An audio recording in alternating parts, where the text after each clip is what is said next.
किस्मत बदलते देर नहीं लगती।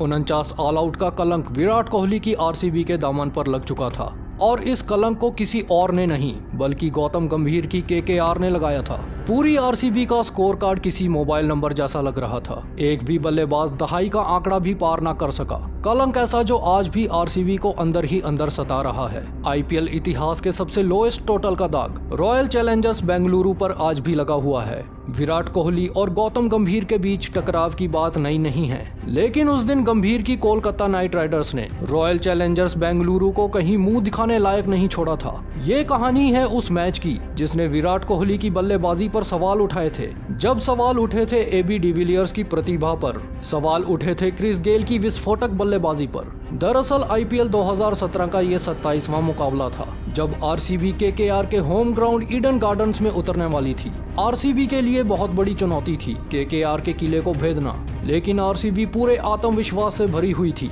क्योंकि आरसीबी के पास किंग कोहली था जो दुनिया का सबसे बेहतरीन बल्लेबाज था, तो वहीं उसके पास मिस्टर 360 था जो मैदान के किसी भी कोने पर छक्का जड़ सकता था, और उसके पास था यूनिवर्सल बॉस जिसके सामने हर बॉलिंग अटैक फेल था।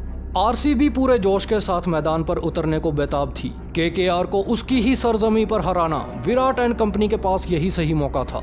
ये मैच केकेआर वर्सेस आरसीबी नहीं बल्कि गौतम गंभीर वर्सेस विराट कोहली बनकर रह गया था। 23 अप्रैल 2017 का वो दिन जब ये दोनों टीम आमने सामने थी। टॉस हुआ और कप्तान कोहली ने टॉस जीतकर पहले गेंदबाजी का फैसला लिया। केकेआर के लिए सुनील नारायण और गौतम गंभीर ओपनिंग करने उतरे। दोनों बल्लेबाजों ने केकेआर को तेज शुरुआत दी और 4 ओवर होते होते 48 रन कूट दिए, लेकिन इसी स्कोर पर गंभीर आउट होकर पवेलियन चल पड़े। इसके बाद 65 के स्कोर पर सुनील नारायण भी आउट हो गए। केकेआर के स्कोर में 1 रन जुड़ा ही था कि उथप्पा सैम्यूल बद्री की गेंद पर एलबीडब्ल्यू आउट हो गए। ऐसे हालात में मनीष पांडे और यूसुफ पठान अभी भी क्रीज पर मौजूद थे, लेकिन चहल ने दोनों बल्लेबाजों को अपनी फिरकी के जाल में फंसा लिया। 93 के स्कोर पर आधी केकेआर टीम वापस पवेलियन बैठ चुकी थी, पर चहल यहीं नहीं रुके और नए बल्लेबाज आए कॉलिन डी ग्रैंडहोम को बिना खाता खोले पवेलियन का रास्ता दिखा दिया। क्रीज पर अब सूर्य कुमार यादव थे जो उस समय कोलकाता के लिए फिनिशर का काम करते थे, लेकिन उस दिन आरसीबी के लिए जिस भी गेंदबाज ने गेंद डाली उसे विकेट जरूर मिला।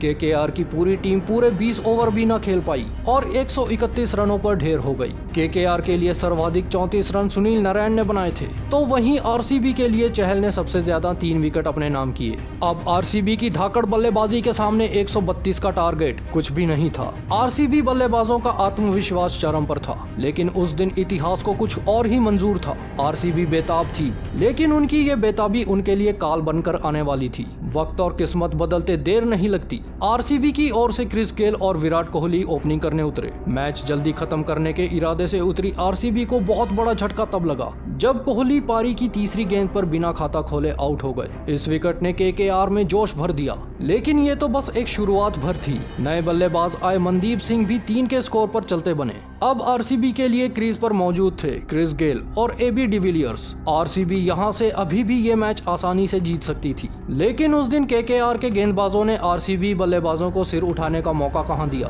12 के स्कोर पर एबी डिविलियर्स तो 24 के स्कोर पर केदार जाधव क्रिस गेल को बीच मैदान अकेला छोड़ चलते बने। क्रिस गेल अभी भी जूझ रहे थे, लेकिन गेल की मौजूदगी का एहसास गंभीर को परेशान कर रहा था क्योंकि गेल ऐसा खिलाड़ी था जो अकेला अपने दम पर आरसीबी को ये मैच जितवा सकता था। आरसीबी के लिए जीत की लौ क्रिस गेल ने जलाई हुई थी, लेकिन केकेआर गेंदबाजों के तूफान के आगे ये लौ भी बुझ गई जब 40 के स्कोर पर क्रिस वोक्स ने गेल को कैच आउट करवा दिया। आधी आरसीबी मात्र 40 के स्कोर पर वापस पवेलियन बैठ चुकी थी। अब केकेआर के लिए ये मैच जीतना लगभग आसान हो गया था। उस दिन ना तो विराट का बल्ला चला, ना एबी डिविलियर्स ने साहस दिखाया और ना ही गेल ने उग्र रूप धारण किया। देखते ही देखते पूरी आरसीबी की टीम 49 रनों पर ढेर हो गई। किसी ने सोचा भी ना था कि धाकड़ बल्लेबाजों वाली आरसीबी इतनी जल्दी केकेआर के सामने सरेंडर कर देगी। आरसीबी का कोई भी बल्लेबाज दहाई का आंकड़ा भी पार ना कर सका।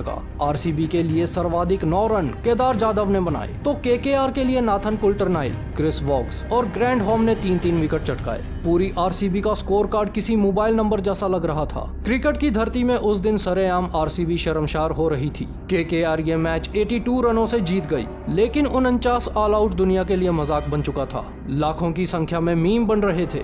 दुनिया हर जगह से आरसीबी को ट्रोल कर रही थी। आरसीबी की बैटिंग परफॉर्मेंस पर सवाल उठ रहे थे। तो ये थी कहानी उस कलंक की जिसे आज तक आरसीबी की टीम भुला नहीं पाई। और विराट कोहली की कप्तानी पर एक दाग लग गया। वीडियो पसंद आए तो लाइक एंड शेयर करें। चैनल पे नए हो तो चैनल सब्सक्राइब करें।